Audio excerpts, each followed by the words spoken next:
good, everyone? Joey Dipping here, checking live, man. RespectMyRegion.com. Coming to you guys live from the 2024 Cleveland CannaCon. I'm actually here at the Cannatrol booth, man. I'm with Jane Sandelman, CEO, founder of this amazing dry cure storing technology. We're going to talk a little bit about the business and brand today. I've been seeing your guys' technology at a bunch of grows, right? We were talking before this interview about Nimbus in Massachusetts. I think I've seen some in Arizona. I'm sure Cali's got it. You guys are all over the place. All over the place. I'm excited for you to teach me a little bit about your background. Sure. And then getting into the science of drying, curing, and storing weed. Because you can't have great end product in a jar or in a vape without getting your drying and curing correct. You got it. Right? You got it. So, Jane, talk to me a little bit about what you do here at the company and how this all came to life. So I'm the CEO and the co-founder. My husband developed the technology. Okay. And actually, it's a pretty interesting story. The technology was originally developed for aging cheese. For aging cheese? Absolutely. Was it cheesecake by chance?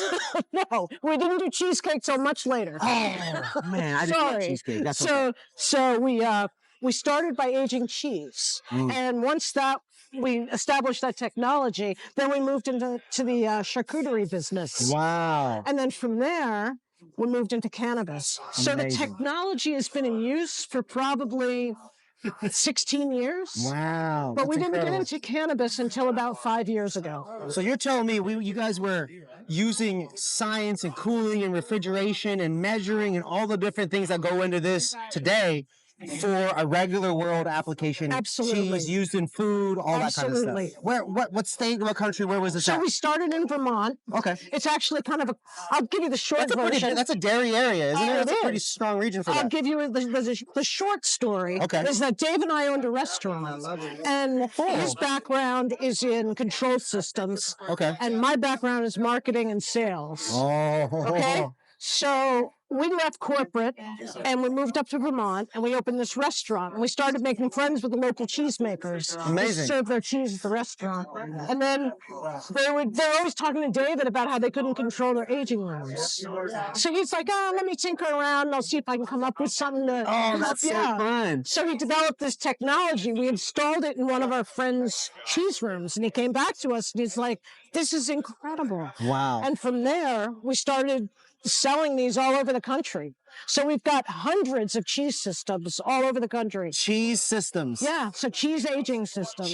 Big, giant aging rooms. That's incredible. Okay, These are things that regular people have no idea even exist. No, it's crazy. Then we went from there to like dry aged steaks, charcuterie, stuff like that. Because the technology is basically about controlled water removal. Controlled water removal. So whether you're removing it from cheese, charcuterie, or cannabis. Or meats. Or meats, exactly. It's all about controlling that water coming out of the product in a controlled way. Interesting. So what's happening is we're controlling the vapor pressure in the space. Okay. We're controlling the vapor pressure in the space.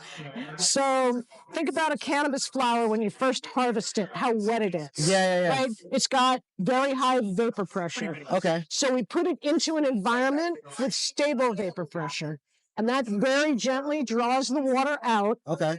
And brings it to like an equilibrium. Yes. So and then it holds it at equilibrium and lets it cure. So unlike a lot of systems out there, like a traditional HVAC system where you've got air conditioners and dehues and all this fighting with each other. Yeah.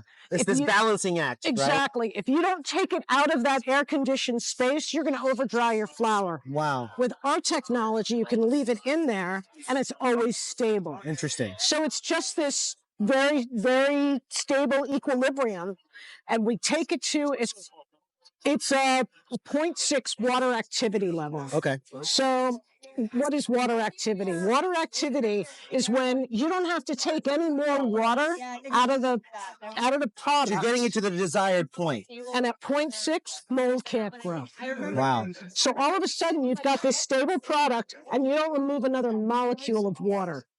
So what does that mean? Higher yields. You're not damaging the terpenes. You're not damaging cannabinoids. And a less risk of mold, or in this case, zero, because of the science. Exactly. Wow. So that's sort of the core of the technology. Which is crazy. You think about, because those kinds of risks or those different variables, not risk, those variables that go into a good product, there's an increased risk in a home grow situation, which is part of your guys' client base and your the people that are buying these technologies.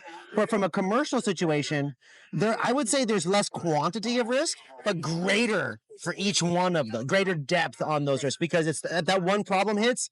You could lose the whole crop. You could lose the whole room, the whole crop, the whole tray, and we're not talking about a 6-lighter in the house or a 22 lights. Right. We're talking about thousands sometimes, That's right. And that's a whole different game. Yep. And so, I want to focus a little bit about the difference between the commercial and the home grow. Obviously, we're at an event right now in a whole new adult use recreational state of Ohio, right? Yep. We're in Cleveland. There are brands, commercial, coming online now, right? With grows, indoor, greenhouse, all these things mixed like. What is the ideal situation for you guys? What is the ideal fit for somebody here in Ohio that is trying to improve their drying, curing, and storing processes? For the home grow or for the commercial? First. Okay, so what most of the commercial facilities have are like mini splits and dehues. So they'll pull their flower, they'll put it in a room with mini splits and dehues. If they don't pull it at exactly the right moment, that flower has a risk of being over dried. Then they have to put it into a space and they have to burp it. Right? That's like, it's very labor in the bag, intensive. Turn it, pop it, move it around. Unbelievably labor intensive. Yep. And it's a risk because it's like, the little buds are over dried, the big buds, maybe there's still some water in them. It's just there's no science behind it. It's a whole nother balancing act. There's no science behind it. So now what we're doing is we're applying the science to the post-harvest process. So everybody's really focused on the grow and nutrients, lights, all of that. But that's only half the game. Now when you get to post-harvest, you really need to focus on correct water removal. Crafting the perfect product. Exactly. Flowers got an end result. If you want to, I always equate weed to food because food is simple. Peanut butter and jelly. To get a really good, consistent peanut butter jelly sandwich, you need the ingredients and they've got to be done. Absolutely. And either way how it's done, it's got to be done, right? And a lot of these steps are cut, these corners are cut in the drying and curing process because they bring in these non-science legacy methods. You got it. And they keep them around. Exactly. Right? So we've done some research with the Cannabis Research Coalition down in South Carolina. Okay. And we've done several studies with them. And what we're learning about our technology is that we're not damaging the trichomes during the drying process. So in a traditional air conditioning dehu situation, your vapor pressure is going up and down and up and down. And think about hot, cold. Think about a balloon, right? Every time going like this, or a rubber band, and you start to stress that surface. And the elasticity changes. So think about a trichome head, and inside the trichome head is where all the goodies are, right? All the terpenes and all cannabinoids are all in that. And all that's just moving around like crazy all the time. And you got the head going like this and not curing properly. It's not solidifying. In our technology, because it's flat vapor pressure, it gives the cuticle of the trichome head a chance to thicken and solidify much more quickly. So what we're seeing is in a traditional dry room, you're seeing 25 to 35% of the trichome heads are damaged or ruptured. So the weed that people think is great is probably not even as great as it really can be. That's right. Absolutely. With our tech. And that impacts yield. I think it is. Absolutely. And sales. THC, the test results, the expensive. You got it. Bow down to the THC, right? But if your trichomes are damaged and the buds are damaged, well, then you're not even getting close to what you could get. And you don't have good shelf stability. Yeah. So you want to increase your shelf stability. Yep. With our technology, we're seeing about 1 to 2% of the heads being damaged. So imagine that. Wow. You have much greater shelf stability. When you grind that flour, it explodes. Now, Jane, I know that you could talk science with me. I can talk because you guys have been long. doing this for quite a few times. You mentioned 16 years. Now, go ahead and follow me. Can you show me what we've got going on over here. I know Sure. there's a gentleman, but let's stand on this side. Okay. Actually, you know what? We'll start here. Walk me through the system here. Abel, go ahead and pull in here. What does this part do in your guys' technological system? This is our commercial control system. So this gets put on a room like this. Okay. So this would those in be the dry room. a commercial room that's outfitted with our technology, and this control would be on the outside. Yep. You can set the dry bulb temperature. You can set the dew point, because one of the things we didn't talk about was relative humidity. Yeah. Relative humidity is made up of these two components. Okay. If you control those two components separately, you can flatline your vapor pressure. And that's the magic. That's the magic. That's the magic. Control your water, control your dew point, get the magic to rock with the Get frost. vapor control, and then you have our magic. That's incredible. Yeah, it's really cool. So this is pretty simple to set, preset. Very simple. To set different rooms, right? You can program profiles to the rooms if you Multiple would. rooms. Amazing. It's a great system. It's also available. You can tie it to your phone. Oh, So yes. if you're home, you can see what's going on in the room, and the information. notification if something's going on. I love it. So this is a really nice commercial control. Now, over here where this gentleman's at, Abel, why don't you go ahead and just go slide in there real quick and go show them the machine? And if you wouldn't mind just talking about it from where we're at. Sure. Tell us a little bit about what's going on here with this device.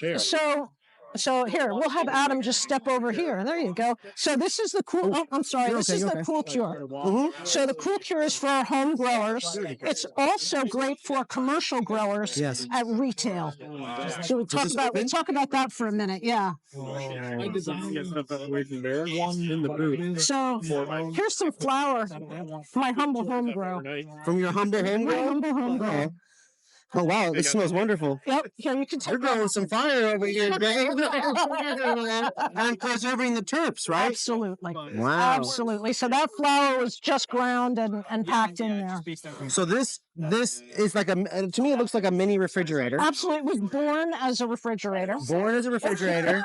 Optimized and customized. It's like Halloween, right? So this is the costume for it, but it looks like this all the time. Yeah, what's going on is when I say it was born as a refrigerator, it's an insulated box. Okay. And then we put our technology into it. Amazing. So the only similarity between this and a refrigerator is that it's an insulated box. That's the only similarity. Yes. So let's not confuse and mix our words here, right? So insulated boxes have refrigeration technology in them. It's not refrigeration technology. Oh, okay. It's vapor control technology.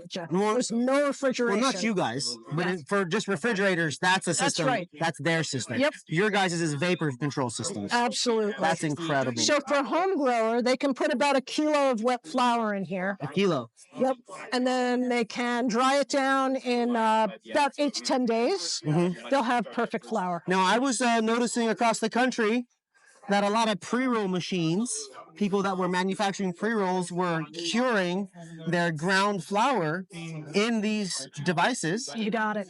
In these Cannatrol, and the weed was perfect for what these machines were. It wasn't gunking it all up. It wasn't causing it to the rolling to mess up. Every different pre-roll, automatic pre-roll machine requires slightly different water activity. Okay, The water activity. That's what I'm trying to word that I'm struggling to find. Okay, so we need to dial in that water activity, and then those pre-roll machines work perfectly. Okay. So you can grind and homogenize your flour in one of these before it's going into the pre-roll machine. Come on.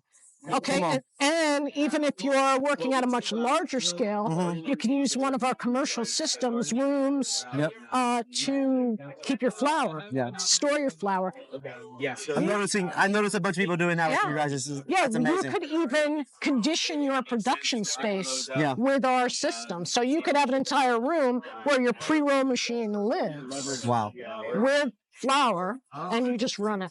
And we saw at Nimbus in Massachusetts, custom grow room coming. We saw a custom drying cure room coming. You got some of that technology and your system being put in place there. You got There's some exciting. I actually have some of the oil from Nimbus because the oil tested at 18.7% terps. Yep. And although that number is incredibly high, everybody, it is so fire. Yep. And it came from being grown in those rooms down below. Did you try their blue piff? That is exactly the strain in my pocket and the flour that I have with me. Yeah, those guys. Come on, man. Blue piff is the bomb. It really is. Blue piff is the bomb. But so is Cannatrol and their vapor control systems here, man. Make sure you guys tap in, like, follow, subscribe. This is my new friend, Jane Sandelman. This is the CEO, founder of Cannatrol.